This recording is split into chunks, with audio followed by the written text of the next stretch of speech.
I'm Renee Hernandez, and I'm out here at Oak Hill Elementary to let you know how you can help us get kids into reading. Our idea has been selected as a top 10 finalist for the Rather Prize. The Rather Prize is a $10,000 grant awarded to the best idea to help improve Texas education.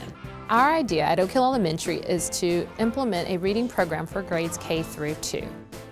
It is a multi-sensory, hands-on approach that will help kids learn how to read at an early age. It is very important to help kids learn to read at an early age so we're not having to play catch-up later on in life. You can help us by going to ratherprize.com and voting for Idea 8 or by using #RatherPrizeIdea8 in your tweets. You can vote once a day, every day until February 15th. The winner will be announced at South by Southwest EDU. I encourage you to vote every day and to help us get kids into reading.